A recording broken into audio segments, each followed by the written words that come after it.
pretty experienced manager now and have a lot of responsibilities beyond just being a coach at Southampton. But perhaps when you first went to Leipzig under Ralf, maybe not quite as experienced in lots of other parts of the game beyond just coaching. I've heard some interesting stories about Rangnick's approach to dealing with players at Leipzig, from checking players' driver's licenses when coming into the ground. I don't know if you remember any of this, or even testing players' blood ahead of coming into training to check for muscle injuries. It sort of suggests sort of quite an interesting, different way of analysis when it comes to players. My question is, what did you learn from him when it comes to recruiting players and just dealing with them generally?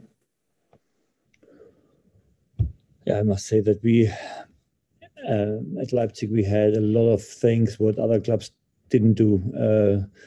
We turned every stone around and tried everything, I think, because this was the only chance for us at that time when we were promoting team in the Bundesliga to become second in the end. And this is one way to go.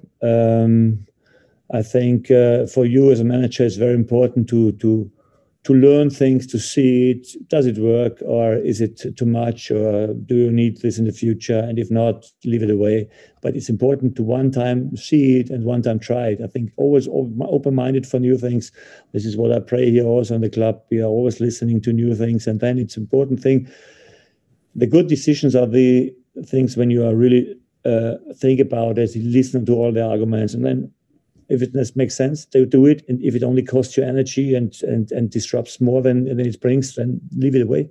But this is the way we are working, and you should work always in a leading position as a manager. And it's always good when you, in your way, when you develop your managing talent, that you learn everything. And I think I had, because I was coming from the very lower leagues, I've seen a lot of things in football, and everything I have learned there helps me today in my job to find the right decisions in the right moments. And about successful times, very often successful times, not so often the not successful ones, but I've learned from both, and this is how it should be.